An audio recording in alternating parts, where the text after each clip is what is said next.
예수님이십니다. 예수님은 십자가 위에서 순교하셨습니다. 예수님의 순교로 예수를 믿는 신앙의 고백을 통해 교회가 탄생을 했습니다. 바울은 이 교회를 예수님이 자기 피로 사신 교회라고 했다고 했습니다. 터틀리니아라는 유명한 교부가 순교는 교회의 씨앗이다, 이렇게 말을 했던 것처럼 교회는 순교자의 피를 먹고 자랍니다. 바울 사도는 오늘 본문에서 십자가에서 순교하신 예수님을 전하기 위해 자기의 생명을 바칠 것을 말하고 있습니다. 바울 사도는 복음 전파를 위해 자기의 삶 전체가 순교의 제물이 되었으면 좋겠다, 순교의 제단에 자기의 삶 전체를 드리고 싶었던 것을 말하고 있습니다. 기독교 순교자들은 교회 초창기에 로마의 박해 아래서 고난을 받던 자들이었습니다. 기독교의 순교자들은 240년 동안 예수님이 나신 후 약 64년부터 콘스탄틴 황제 시대까지 이교도들이 크리스찬들에게 내렸던 잔인한 형벌을 보면 초대 그리스도의 성도들은 자기의 신앙을 지키고 자기의 믿음을 지키는 이 일 때문에 수많은 핍박 속에서 순교를 당하는데, 순교당하는 모습을 보면 어떻게 순교를 했느냐 하면 불에 태워 죽었다 그랬습니다. 성도를 산채로 불에 태워 죽였습니다. 불 속에서 자기의 몸이 다 없어져 갈 때까지 그들은 순교의 제단에 바쳤습니다. 어떤 성도는 매를 맞아서 순교했습니다. 어떤 성도는 바다에 던져, 오늘로 말하면 수장이죠, 죽게 했습니다. 어떤 성도는 살아있는 몸 전체를 껍질을 한 겹 벗기면서 그 성도의 살이 몸에서 다 떨어져 죽었습니다. 어떤 성도는 돌에 맞아 순교를 했고, 어떤 성도는 추운 날씨 속에 알몸으로 얼어 죽어갔습니다. 어떤 성도는 먹을 것을 주지를 않으니까 굶주려 순교했습니다. 이들은 마지막까지 자기의 신앙을 지키기 위해 순교의 제단을 기쁨으로 드렸습니다.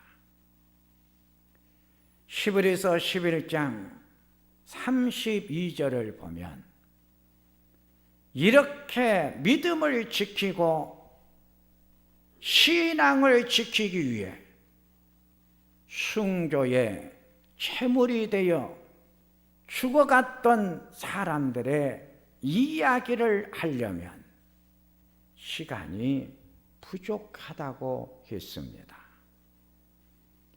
히브리서 11장 38절을 보면 초대교회 성도들이 어떻게 신앙을 지키고 믿음을 지키기 위해서 살았느냐 하면 광야와 산과 동굴과 토굴 속에서 살았다 그랬습니다.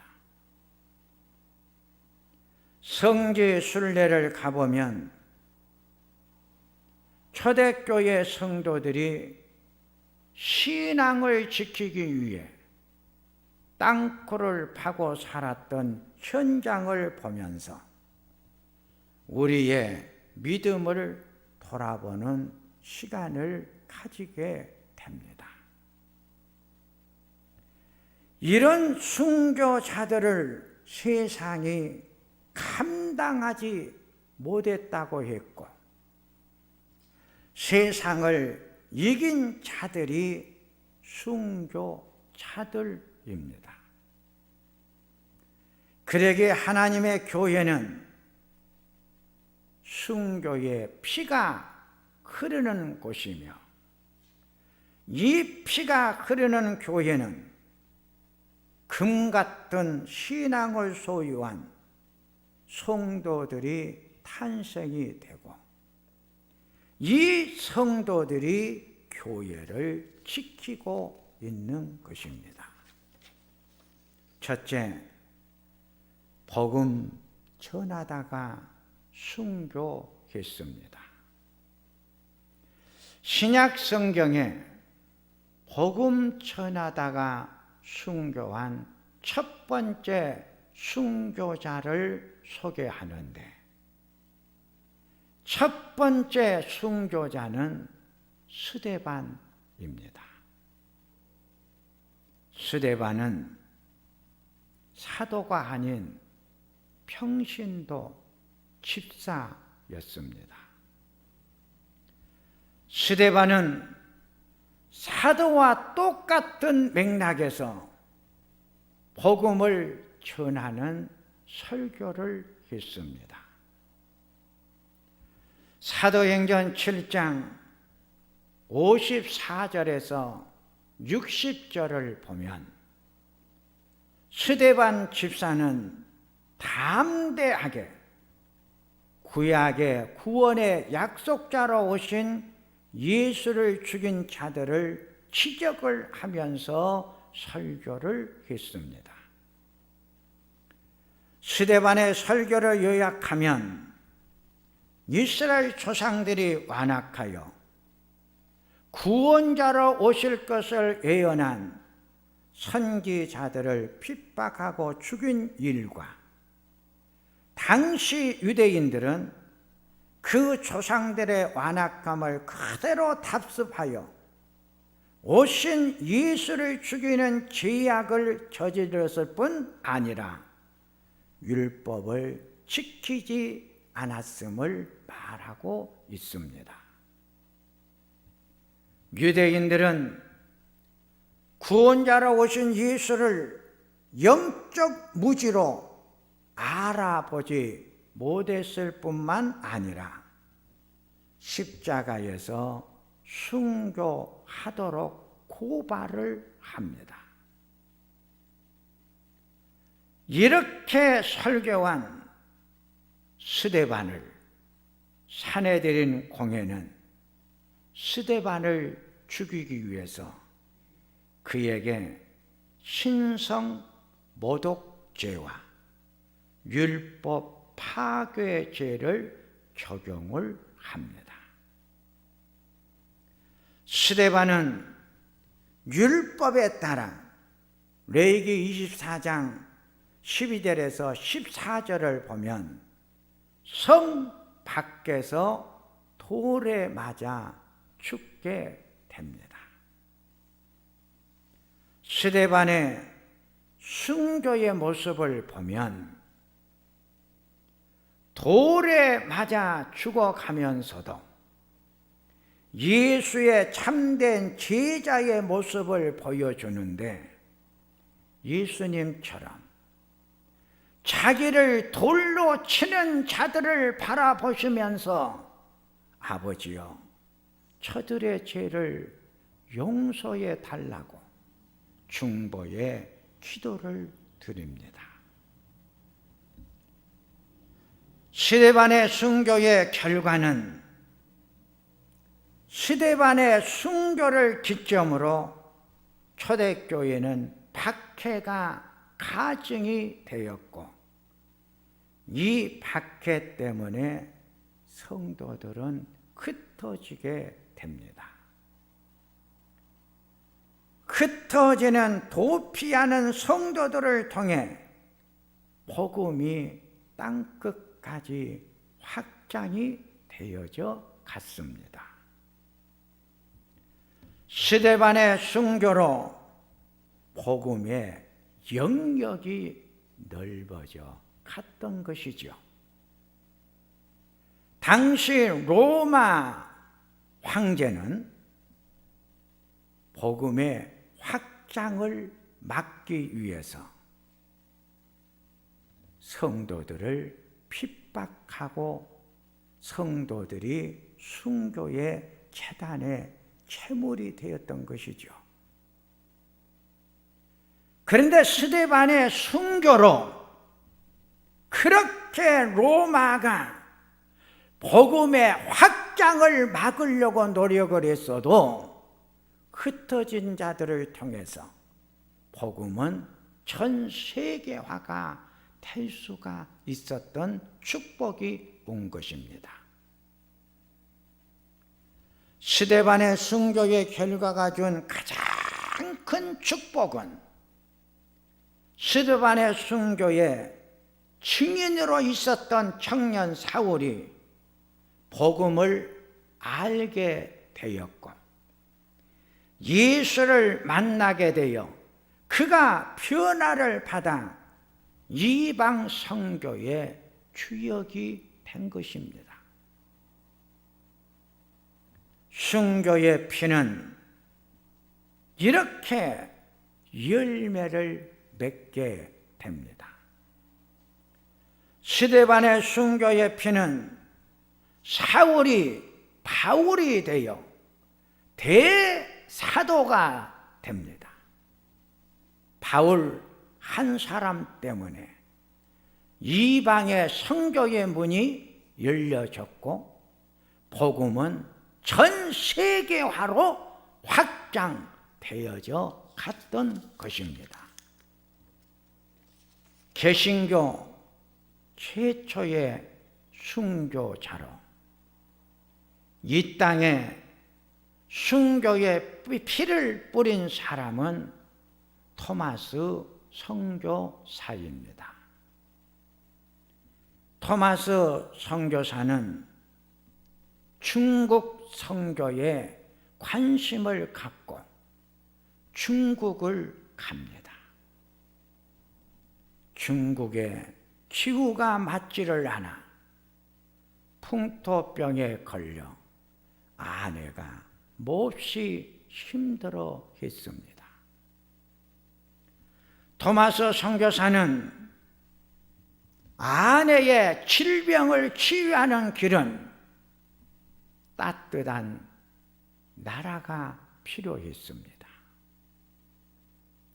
중국에서 따뜻한 나라를 찾아 내려왔던 것이 평양에 오게 된 것입니다. 토마스 목사님이 평양에 와가지고 우연히 천주교 박해를 피해온 천주교 신자 두 사람을 만나게 됩니다. 이들을 통해 한국 천주교의 박해 상황을 알고 한국 선교의 꿈을 꾸고 있을 때 미국 상선 데니얼 서머노가 한국에 상업차 떠난 것을 알고 배를 타고 대동강 입구까지 오게 됩니다. 우리나라 병사가 쏜 포에 배에 불이 나자 배 안에 타고 있었던 수많은 사람들이 강변으로 나오기 시작을 할 때 토마스 목사님도 성경을 들고 나오다가 박충권이란 병사의 칼에 첫 한국 교회의 순교자가 됩니다. 토마스 목사님은 대동강 입구에서 죽어가면서 그의 가슴 속에 품고 왔던 성경을 던져줍니다.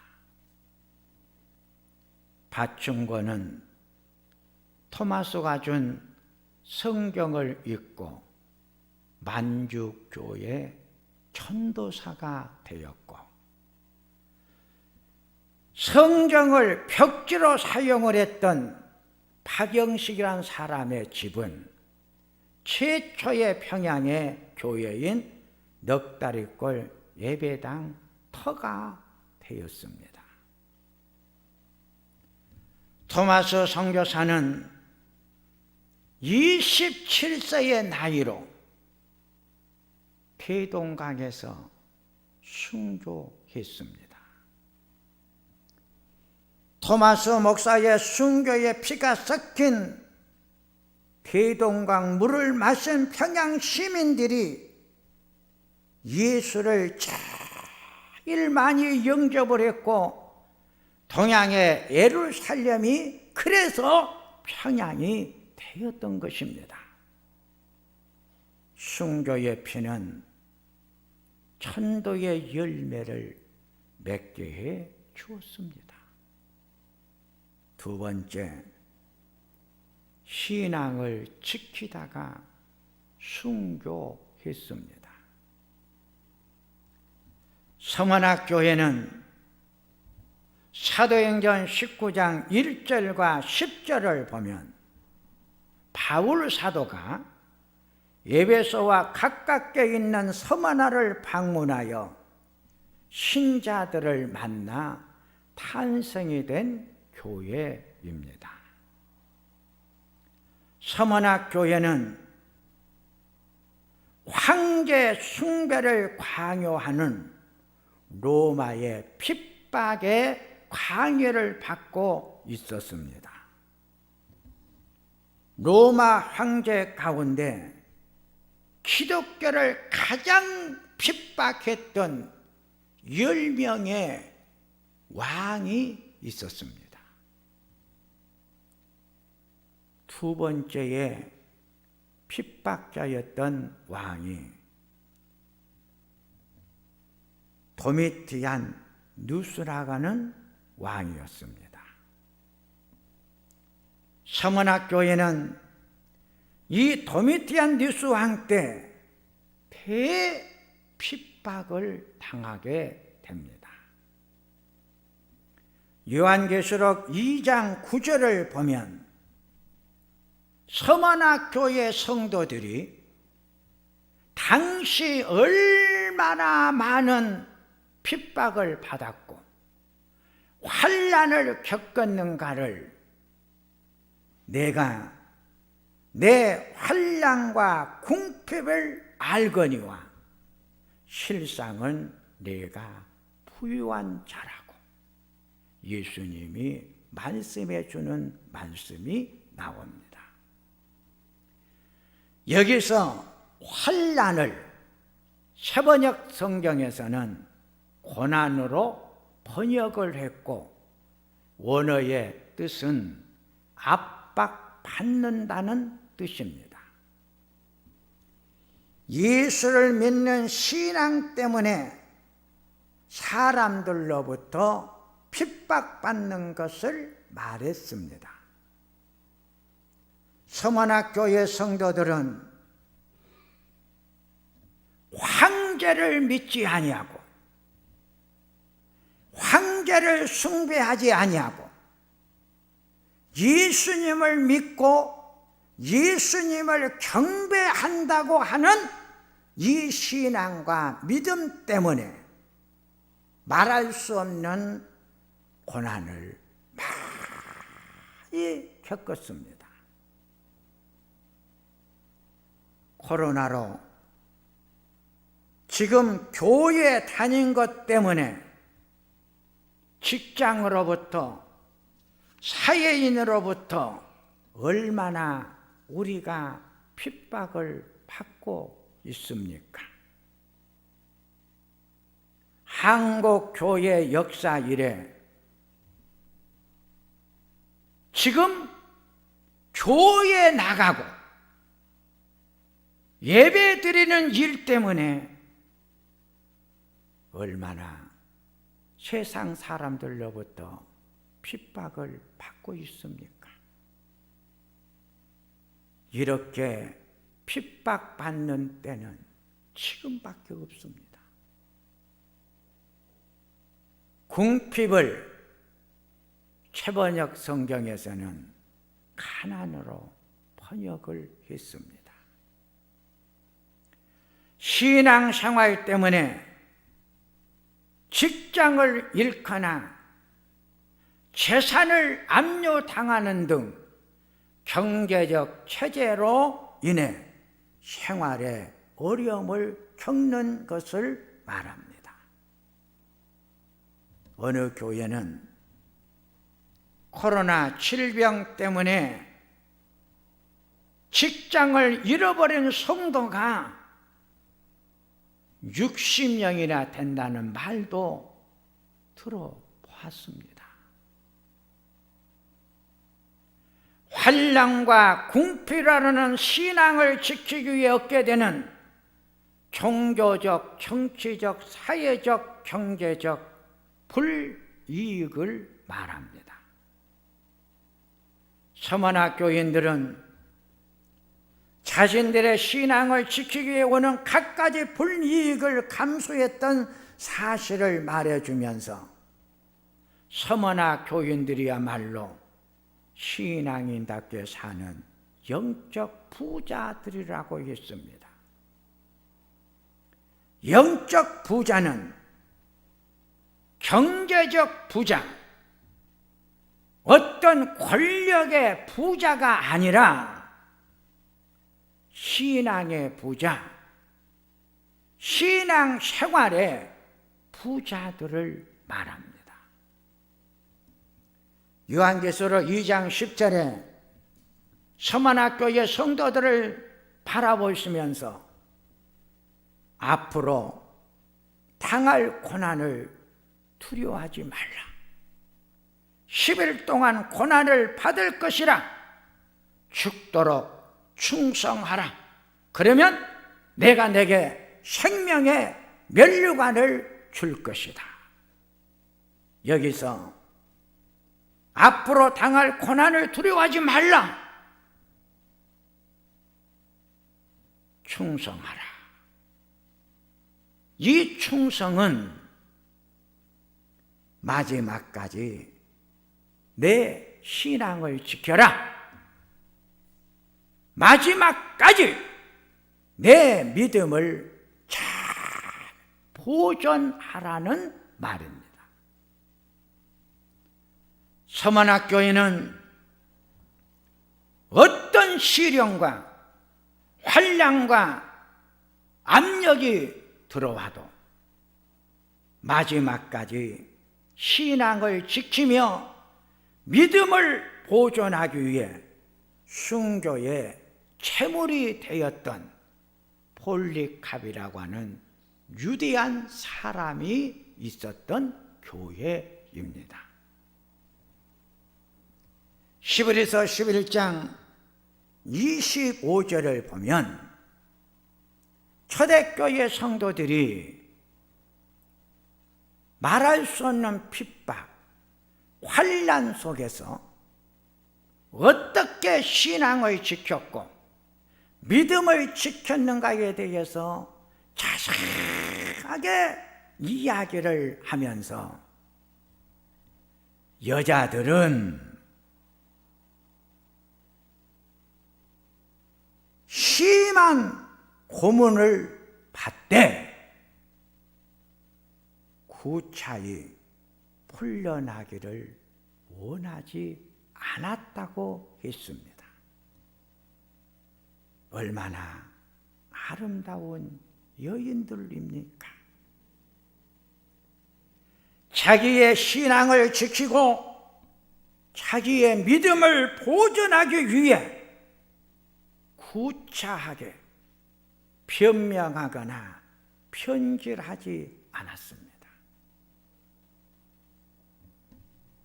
서문학교회는 이런 신앙을 지키며 믿음을 잘 보존하는 성도들이 섬기는 교회였기에 요한계시록에 나오는 7 교회 중에 주님의 칭찬만 들었던 2 교회, 빌라델비아 교회와 서머나 교회인데 서머나 교회는 주님으로부터 칭찬만 받는 교회가 되었던 것입니다.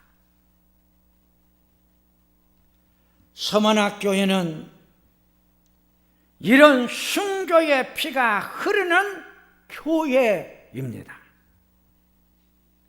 순교의 피는 신앙의 순수성을 만들어주며 마지막까지 순수성을 보존하도록 해줍니다.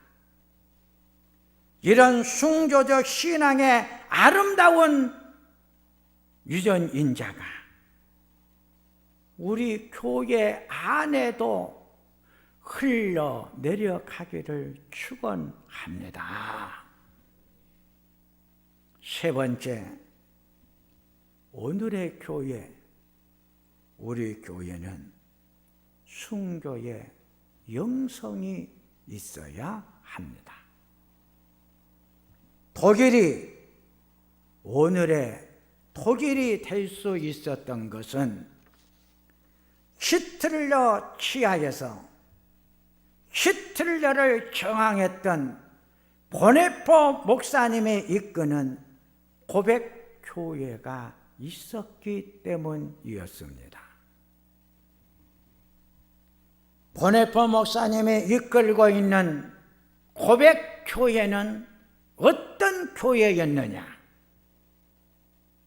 히틀러의 핍박 앞에 거절했던 교회입니다.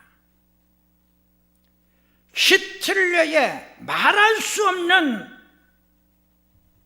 기독교인들을 향한 핍박, 환난이 왔을 때 그들은 자기들의 신앙과 믿음을 마지막까지 지키면서 보존했던 성도들을 말합니다. 당시 수많은 교회 성도들이 히틀러의 말을 다 따라갔습니다. 그러나 고백교회 성도들만큼은 히틀러를 저항을 했습니다. 그래서 보네포 목사님은 젊은 나이에 독일 교회를 위해서 순교의 재단의 체물이 되었던 목사님이십니다. 이 독일을 살려냈고 오늘의 독일을 만들어냈던 고백교회는 독일 국민의 전 퍼센트 중에 5%밖에 안 된 작은 교회였습니다. 그러나 5%밖에 안 된 작은 고백교회였지만 그 고백교회 성도들에게는 신앙이 생명이 있었습니다. 믿음의 능력이 있었습니다. 그러기에 그들의 생명이 있고 능력이 있고 역사가 있는 신앙, 그 신앙이 독일을 살려냈던 것입니다.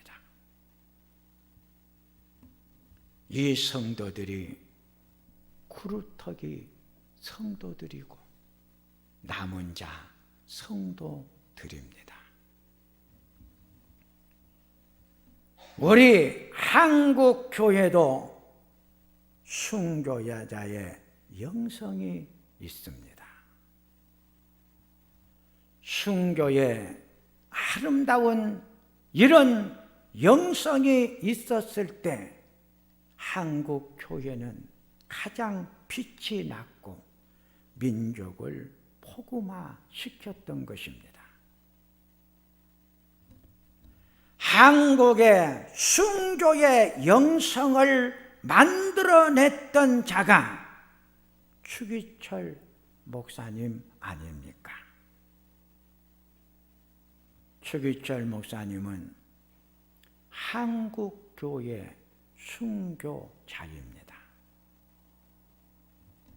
추기철 목사님이 일제 36년 지배 속에 일본이 우리나라를 정신적으로 신앙적으로 지배하기 위해서 신사참배를 만들었습니다.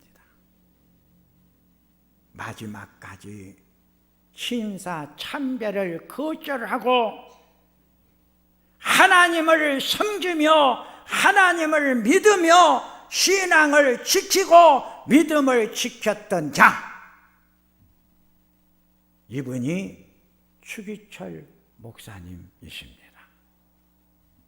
추기철 목사님이 순교의 재단에 체물이 되어져 주셨는데 이렇게 순교자가 될 수 있었던 것은 사모님, 오정모 사모님의 기도 때문이라고 역사가들은 증언을 해주고 있습니다.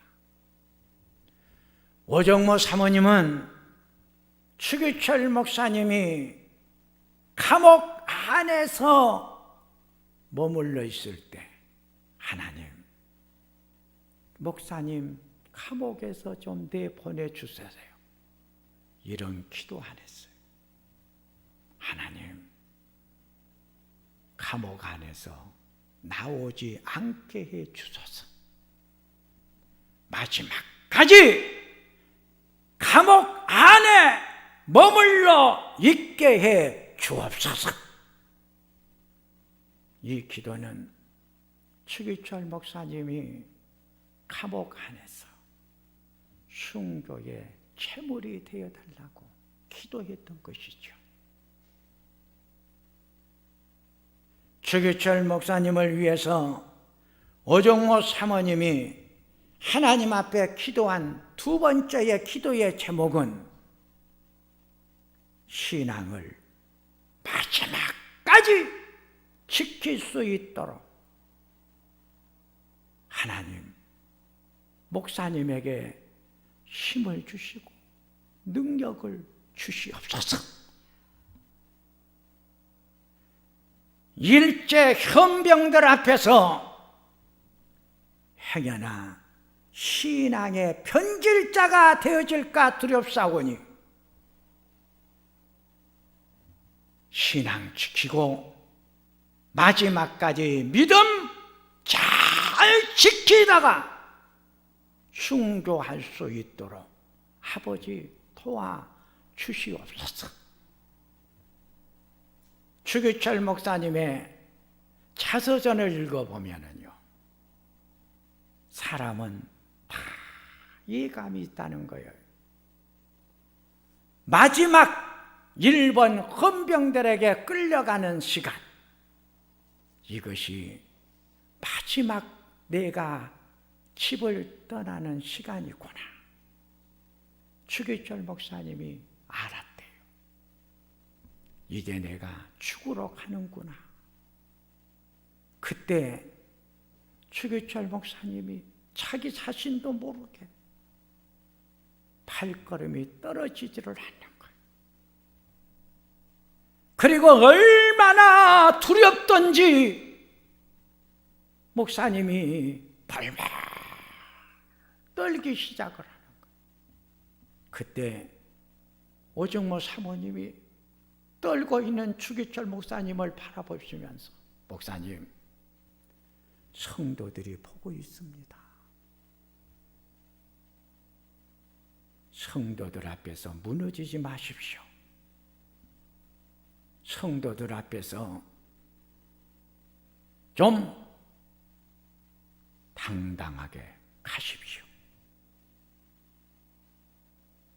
추기철 목사님이 사모님의 그 말을 듣는 순간 일본 헌병들과 함께 당당하게 감옥 안에 들어가셔서 순교자로 그는 죽었습니다.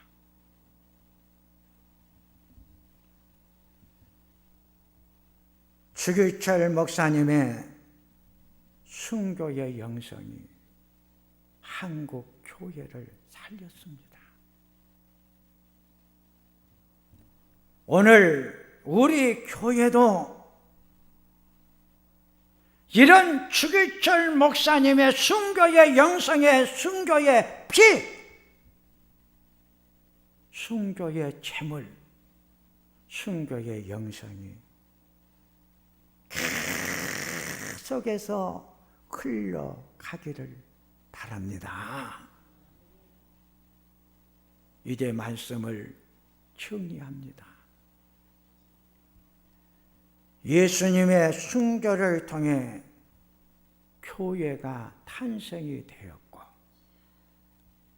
교회를 통해 순교의 신앙, 순교의 믿음을 가진 성도들을 통해 교회는 존재해 갔습니다.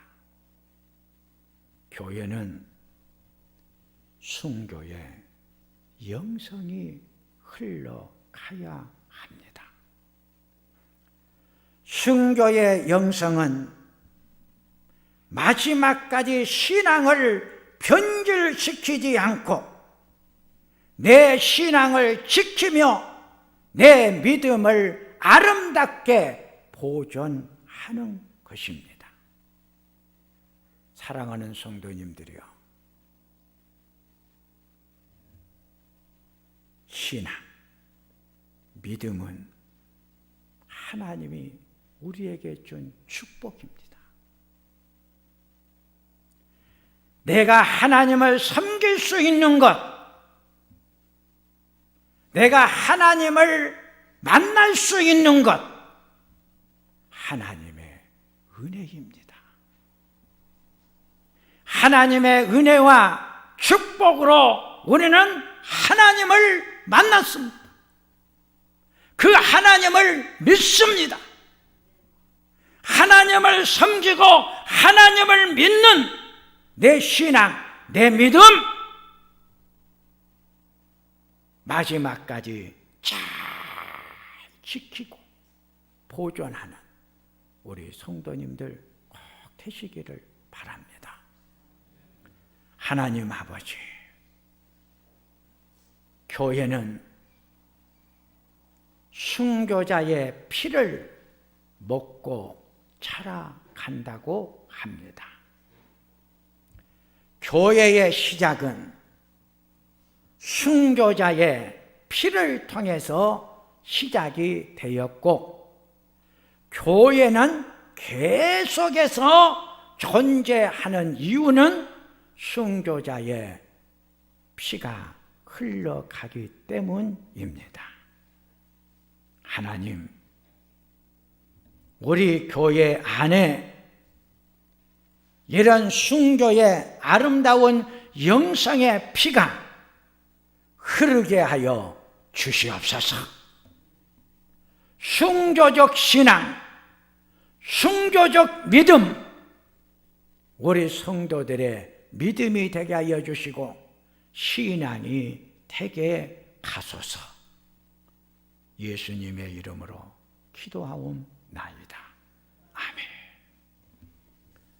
우리 찬